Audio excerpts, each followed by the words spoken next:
네, 안녕하십니까. 바쁘신 중에도 오늘 토론회에 이렇게 많이 참석해 주신 우리 장애인 회원 동지 여러분들, 정말 전국 각지에서 경북에서 또 전남에서까지 이렇게 찾아주셔서 정말 감사드리고요. 또 특히 우리 당대표님이신 이준석 대표님, 또 김경원 원내대표님, 또 우리 허은아 대변인님, 또 윤창현 의원님, 박대수 의원님, 또 전주혜 의원님, 또 서정숙 의원님, 이렇게 바쁘신 의정활동 가운데서도 토론을 빛내주셔서 정말 감사드립니다. 최근에 우리 나라에서 이렇게 장애인 복지와 관련된 화두가 핫해본 적이 없었던 것 같습니다.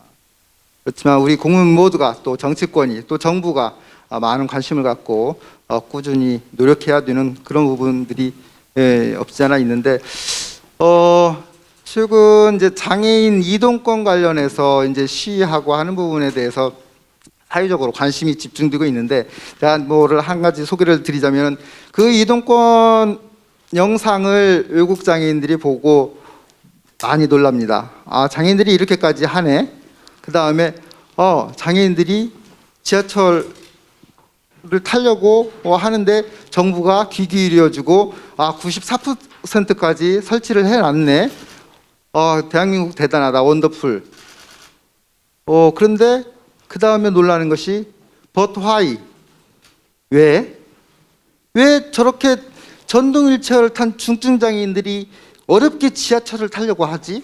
지하철을 안 타면 오도 가도 못 하나? 대한민국의 장애인들은 집에서 전철역까지 불편하게 가고 어렵게 위험하게 지하철을 타고 또 이동하고 또 목적지까지 역에서 내려서 건너가고, 왜 대한민국 그럼 도어투도어 서비스는 전혀 없는 거야? 꼭 지하철만 타야 되는 거야? 이제 이런 질문들을 합니다.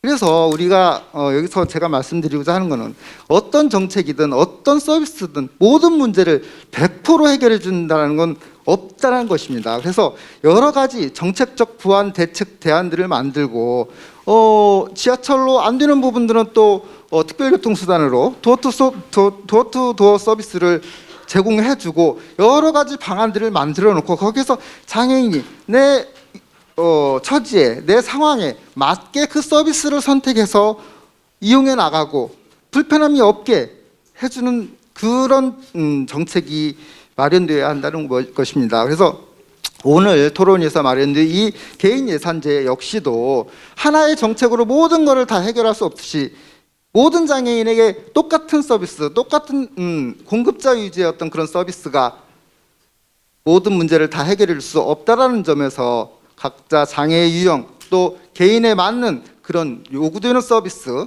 자기 결정권과 선택권에 기반한 그런 서비스가 제공될 수 있기 위한 그런 제도입니다. 지금 이 개인 예산제 굉장히 간단한 것 같지만 우리나라 장애인 복지 체계, 전달 체계의 근간을 바꿔놓을 수 있는 획기적인 제도가 될 수 있고, 그냥 신용만 하다가 또 소멸될 수 있는 그런 위험도 없지 않아 있습니다. 그래서 오늘 이 토론회를 시작으로 출발을 하지만, 우리 윤석열 당선자께서 후보 시절 대통령 공약으로, 또 우리 당에서 대통령 공약으로 제시했듯이, 우리가 이런 노력들, 이런 토론회를 통해서 서로의 지혜를 모으고 그런 추진 방안들을 정밀하게 다듬어서 그런 것들을 동력 삼아서 이번 윤석열 정부에서 꼭 이 제도가 성공적인 어떤 제도로 정착돼서 우리 장애인들의 어떤 서비스 전달 체계를 제대로 당사자들의 자기결정권을 보장하는 그런 제도로 확립될 수 있도록 우리 사회가 같이 머리를 모으고 지혜를 모으고 정책을 만들어 나가는데 많은 노력을 기울여야 될 것으로 생각하면서, 많은 전문가분들의, 또 정부의, 그리고 정치권의 관심과 협조를 당부드립니다. 오늘 바쁘신 시간에 와주신 우리 전문가님들, 또 특별히 우리 당대표님, 원내대표님, 정말 귀한 시간 내주셔서 감사드립니다. 또 먼 거리에서까지 또 전동 휠체어를 타고 불편한 몸으로 이렇게 토론회를 찾아주신 장애인 동지 여러분들께도 거듭 진심으로 감사를 드립니다. 고맙습니다. 여러분 반갑습니다. 오늘 개인 예산제와 관련해서 이 뜻깊은 세미나에 이렇게 많이 참석해 주셔서 감사를 드리고요. 무엇보다도 국회 국정에 여러 가지 바쁘신 가운데도 이렇게 함께 해주신 우리 이준석 대표님, 김기현 원내대표님, 또 많은 국민의힘 국회의원 여러분들이 감사를 드립니다. 저는 늘 한 5년을 지켜보면 그런 생각을 했습니다. 합리와 상식을 잃어버리고 우리나라의 아름다운 미풍양속과 어떤 정신문화가 깨어지는 걸 보면서 참 슬프기도 하고 서로 어떤 공정의 잣대가 전혀 자기 중심으로 흘러간 걸 보면서 지구가 거꾸로 도는 게 아닌가 이런 생각을 했습니다. 정말 참 과연 대한민국이 앞으로 내가 이게 살아가야 할 가치가 있는 나라인가 뭐 이런 생각까지도 들 정도로 여러 가지로 참 괴로운 한 5년을 보냈습니다. 또 국민의 여망에 따라서 이제 정권도 바뀌고 새로운 국면을 맞이하게 된 것 같습니다. 그걸 참 무척이나마 저는 다행스럽게 생각하고요. 지난 세월 동안 우리가 잃어버린 게 있다면은 참 한국의 아름다운 정신 문화를 상실한 게 가장 큰 나는 손실이다라고 생각을 합니다. 경제적인 여건보다도 어떤 것보다도 우리가 아름다운 정신 문화를 잃어버렸다는 부분에서는 빨리 이것이 복원돼서 비정상이 정상으로 돌아올 수 있는 세상이 되었으면 합니다. 꼭히 남을 탓하기에 앞서 자기 자신을 먼저 신뢰할 수 있는 그런 어떤 우리 사회 문화가 다시 한번 부활했으면 좋겠다라는 말씀을 전제로 하면서 근래 벌어지고 있는 장애계의 차별철폐 그 단체에서 굉장히 거센 국민의 반발을 불러일으키는 지하철 시위를 지속하고 있습니다. 저는 한국지체장애인협회 단독 명의로 성명을 냈습니다. 우리 협회는 아시다시피 우리나라 장애 인구의 절반을 차지하고 있고 등록 장애인을 기준으로 할 때 160만 중에서 우리가 거의 128만이니까 절반을 차지하고 있다고 해도 15가지 장애 유형 중에서 최고의 인구를 자랑하는 단체입니다. 그만큼 책임성도 강하고 공신력도 있어야 된다라는 차원에서 정말 그 이동권에 대한 많은 논의가 있었지만 거기는 원론적으로 찬성을 합니다. 사실 차별철폐연대 같은 그런 단체가 탄생된 것은 저는 정부와 정치권의 무관심도 굉장히 어떤 기형아와 괴물을 키웠다. 나는 이렇게 생각을 합니다. 그동안 장애인들이 떼쓰고 데모하고 시위하고 막 이런 물력을 동원해야만이 시선을 기울여주는 이런 사회 문화, 참 이것도 나는 큰 문제였다라고 생각을 합니다. 우리가 정상적인 방법으로 저도 오랫동안 이 장애인 복지에 종사를 해왔었지만은 33년 동안 본 게 그거예요. 서류로 해가지고 반듯하게 이게 우리가 장애인들이 욕구와 이사를 대변하는 것이다라고 얘기를 하면은요 정치권에 눈하다 까딱하네요. 정부 마찬가지입니다. 그걸 시행해야 될 게 사실은요 정치권보다도 행정부에서 좀 잘해주면 될 거 아니에요. 무시해버립니다. 정치권 눈치만 바라보고 있어요. 이런 형태로서는 도저히 장애인 복지가 안 된다는 생각입니다. 또한 예산의 구조를 보십시오. 지금 현재 약 43%가 활동지원인 제도에 소요되고 있습니다. 장애인 복지 전체 예산에. 그럼 뭘 의미하느냐. 비장애인을 고용해가지고 그들을 고용창출 효과를 낳았다고 정부에서는 선전을 하고 장애인들은 뭡니까? 43%가 낸데 거의 장애인 예산이 집어넣어 놓고 있어요. 그래 장애인들이 지방을 돌다 보면 그 예산 빼라. 그 예산 빼고 장애인 예산 줬다 해라. 이럴 정도로 굉장한 어떤 위기에 봉착하고 있습니다. 또 뿐만 아니라 제가 33년간 출장을 계속 다녔는데 장애인 복지 전달 체계에 대한 얘기가 나오고 있습니다. 전달 체계가 정말 잘못됐다. 장애인 복지는 100원을 투자하면 80원을 중간 전달 체계에서 집어삼켜버리고 장애인한테는 20원밖에 안 되니까 아무리 쏟아부어도 결론은 장애인은 빈곤층으로 몰릴 수밖에 없다. 이런 얘기가 굉장히 제가 많이 들었습니다. 자, 이런 구조적인 문제, 예산적인 부분을 정부나 정치권에서는 무시해왔다 이겁니다. 사실 장애인 얘기가 맞거든요. 저는 뭐 대학 다닐 때 경제학을 했습니다만 결국은요 자본주의 구도에서 민주주의랑 자본주의 구도에서 가장 중요한 것은 경제력입니다. 경제적 평등이 어느 정도 이루어지지 않고는 생존권이 보장되지 않고는 도저히 자본주의 구조에서 사회적 약자는 설 자리가 없어진다는 것은 자명합니다. 그러면서 그런 측면에서 지장협은 줄기차게 장애인이 선택권과 구매력을 두 개의 칼날을 쥐어달라라는 얘기를 늘 해왔어요. 근데 정치권은 이런 얘기하면 뭐 장애인들 돈 주면 뭐 도덕적 해이가 어떻고 모랄 해저드가 어떻고 하면서 온갖 이론으로서요. 현물제 뭐 여러분 잘 바우처제 이런 거는 잘해도 현금 주는 인색에 왔습니다. 근데 지금 우리 자꾸 뭐 정치 상황을 보십시오. 사회적 약자 소상공인들 그렇게 하지만은 오히려 이런 시대에 코로나 시대에 장애인들은 더더욱 비참한 삶을 영위하고 있습니다. 그런 것이 결국은 장애 부모를 둔 부모가 자살하고 이런 것이 뉴스를 통해서 보고 있지 않습니까? 시설료 차별철폐사 하는 거 나 반대입니다. 우리 회원으로 해도 충분히네. 걔들 100명 동원하면 난 10,000명 동원할 수 있어요. 그러나 그런 극함적인 방법은 난 절대 용서할 수 없습니다.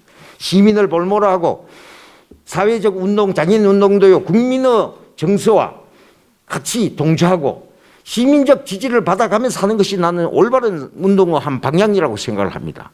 난 그 소신에 변함이 없습니다. 만약 내가 그게 조금이라도 어긋나면 회장직 그만두기 용의도 있습니다. 내 같은 사람은 불필요하다. 그러나 난 내가 현재 시점에는 내가 필요하다고 생각해요. 그런데 예산제 마찬가지입니다. 구매력 선택권이 없는 이런 정말 그 일방통행적인 쉽게 말하면 공급자 주도형의 이런 복지의 형태는 난 반대합니다. 그리고 앞으로는 정말 수요자 중심에 정말 장애인이 얼마나 절실히 필요한가 이런 것을 우리가 해야 됩니다. 전문가 많은 내가 장애인들 만나면서 개인 예산제만 딱 잘라서 말씀드린 것을 도대체가 전달체제 사회복지사 이래가 먹고 사는 시스템이지 장애인 삶에는 변화가 없다 이거예요. 여전히 가난하다 이거예요.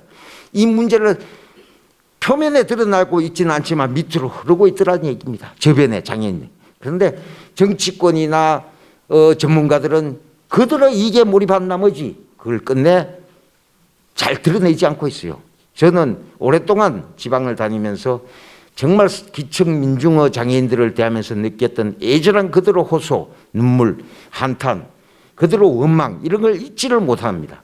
그래서 장애인 단체장으로서 제가 굉장히 좀 오늘 객관적인 얘기를 드리지만은 여러분들이 이해해 주시길 바라고 좀 장애인 복지 패러다임이 바뀌었으면 하는 간절한 심정에서 이종성 의원님과 또 우리 협회가 이렇게 행사를 개최하게 됐습니다. 여러분들 귀를 많이 기울여 주시고요. 정말 진정으로 장애인이 무엇을 원하는가를 우리가 다시 한번 생각하는 그런 좋은 시간이 됐으면 합니다. 여러분 고맙습니다. 예, 제 앞에 이제 좋은 말씀해 주신 이 김광환 회장님 말씀하신 내용 정말 국민의힘 입장에서도 새겨 듣고 앞으로 꼭 반영할 수 있도록 하겠습니다.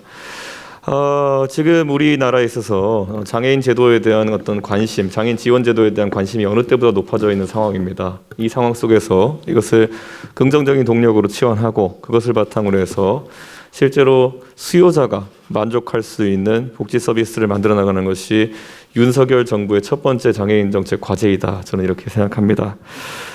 사실 오늘도 아침에 제가 탈시설 관련해 가지고 부모님들 모임에 제가 같이 간담회를 했습니다. 그런데 이 탈시설이라는 세 글자 속에 들어있는 여러 가지 위험 요소들이라든지 아니면 이것이 성급하게 추진되었을 때 이 원래 취지가 정확하게 반영되지 않을 수 있는 그런 가능성이라든지 이런 것들을 또 세밀하게 다루었습니다. 그렇기 때문에 이 장애인 정책에 대해 가지고는 이건 장애인 국회의원이나 아니면 당사자만이 개혁되는 문제 아니다. 이것은 국민의힘에서 정치를 하는 모든 국회의원들이라면은 앞으로 이에 대한 정확한 이해를 바탕으로 해서 정책 입안 과정에 나서야 될 것이다. 오늘 이 자리에 배석한 저희 당 의원님들께도 제가 간곡하게 호소하겠습니다. 사실 이 장애인 개인 예산제 도입 방안과 과제 정책 토론회 개최를 준비해 주신 그런 이종성 의원님 그리고 우리 이성규 한국장애인재단 이사장님 그리고 발제해 주시는 강동욱 교수님 이하나 연구원님 등 준비해 주신 많은 분들께 제가 감사를 말씀을 드리겠습니다. 이 개인 예산제 등을 통해서 수요자들의 선택권을 존중하는 것도 중요하고 그런데 저희가 또 하나 관심 놓지 않아야 될 것은 복지 서비스의 총량을 항상 늘려나가는 것에 있습니다. 그런데 그 부분에 있어서도 이 개인 예산제와 병행해서 검토할 수 있으면 고민할 수 있으면 좋겠다 이런 생각을 하고 우리 당선인께서 개인 예산제를 도입을 공언하셨고 그리고 수요자 중심의 복지 서비스 전달 체계 구축을 이제 당부하셨습니다. 그렇기 때문에 국민의힘은 앞으로 이런 방향성을 견고하게 유지해 나가도록 하겠습니다. 오늘 이 토론을 통해 가지고 이런 개인 예산제 도입을 위한 과제 그리고 실천 방안이 폭넓게 논의되기를 기대합니다. 그리고 내일을 준비하는 국민의힘은 장애인 한 분 한 분을 빼놓지 않고 더 나은 삶을 살 준비할 수 있도록 항상 함께 하겠습니다. 제가 이제 아마 다음 주 중으로 예상됩니다. 4월 7일 정도 좀 예상되고 있는데 제가 그 장애인 단체들과 이제 100분 토론이라든지 아니면 여러 가지 공개된 토론을 장에서 만나서 여러 제도에 대해 가지고 토론을 하게 되어 있습니다. 그렇기 때문에 사상 처음으로 아마 정당 대표가 당의 장애인 정책을 바탕으로 해가지고 이 방송 토론에 나서는 그런 상황이 되지 않을까 그렇게 생각하고 물론 제가 가진 생각의 대부분은 우리 이종성 의원님께서 저에게 가르쳐 주신 많은 것들을 기반으로 하고 있습니다. 그런데 물론 우리 이종성 의원님께서 당신께서도 이 지체장애인협회에서 활발한 활동을 통해서 활동가로서 수십 년을 지내오신 전문가지만은 또 이것이 이제 국회의원이 되시고 나신 뒤의 입장과 또 이제 활동가 시절의 입장이 조금은 변동이 있을 수도 있고 무엇보다도 우리 회장님 이하 많은 이 단체 분들께 제가 부탁드리는 것이 저희의 입장이라고 하는 것 아니면 저희의 정책에 대한 어떤 관점이라고 하는 것은 끝없이 진화하고 그리고 변해야 합니다. 그렇기 때문에 언제 어느 시점에서나 저희가 생각하고 있는 것에 부가적인 생각을 많이 더해 주시면은 제가 그런 생각까지 더해 가지고 방송 토론이나 여러 자리에서 진짜 장애인분들이 원하는 수요자 중심의 복지 수급 체계를 저희가 국민들께 선보일 수 있도록 그렇게 하겠습니다. 오늘 진심으로 축하드리고 모두 가정에 건강과 행복이 깃들기를 기원합니다. 감사합니다. 대단히 반갑습니다. 오늘 정말 평소 존경하는 우리 이종성 의원님께서 앞장서시고 또 우리 장총과 지장협에 함께 해주셔서 우리 장애인들의 개인 예산제에 대한 도입 방안, 구체적 대안을 모색할 수 있는 자리가 돼서 매우 뜻깊게 생각합니다. 그동안 우리 장애인에 대한 여러 가지 복지 서비스가 공급자 중심의 시스템에서 수요자가 선택하거나 자유롭게 할 수 있는 여러 가지 많은 제한이 가해졌던 시스템이었는데 이제 이것이 수요자 중심으로 바뀌어서 자기 결정권과 자기 선택권을 보장하는 방식으로 할 수 있다. 그러면 매우 획기적인 변화가 될 것이다 하는 생각을 하게 됩니다. 그동안 오랫동안 이 과제를 위해서 연구하시고 또 여론을 조성하고 이론을 개발하는 데 수고해 주신 우리 한국장애인단체 총연합회 김낙한 상임대표님 또 아울러 지장협회 중앙회장 김광환 회장님을 비롯한 관계자 여러분의 수고와 헌신이 이제 곧 결실을 맺게 될 것 같아서 한편 마음이 좀 든든하게 느껴지기도 합니다. 우리 이종성 의원님은 제가 국회에 와서 배웠습니다마는 누구보다 현장에서 직접 이 일을 뛰시면서 가장 잘 경험하고 계신 분이기 때문에 이종성 의원님 뜻을 잘 저희들이 새겨서 녹여내기만 하면 가장 멋진 모습으로 첫 출발할 수 있지 않을까 하는 기대를 한편 하게 됩니다. 특히 이제 그 우리 윤석열 당선인께서 이 장애인 개인 예산제 도입하겠다 공약으로 이미 제시했고 그 공약을 반드시 실천해 나갈 것이고 그 보증인이 바로 이종성 의원님이시고 또 저 또한 연대 보증을 서 있습니다. 그래서 꼭 이것이 잘 실천될 수 있도록 하되 준비해야 될 여러 가지 선행 여건을 마련하는 것이라든지 어떤 형태의 그 적용 분야와 방안을 찾을 것인지 구체적 실패 사례가 생기도록 해야 될 것 같고 또 서비스의 품질 관리 시스템을 어떻게 할 것인지 많은 과제들을 잘 녹여내면서 그 근거 법률을 만드는 것부터 아마 시작되어야 이게 제대로 굴러갈 수 있지 않을까 하는 생각을 합니다. 법률을 만드는 것까지 하나하나 차근차근 잘 도입할 수 있도록 뒷바라지하고 그래서 약속한 대로 윤석열 정부 내 그것도 하루빨리 우선적 과제로서 실천될 수 있도록 저도 힘을 보태도록 하겠습니다. 축하드립니다. 고맙습니다. 하나, 둘, 셋.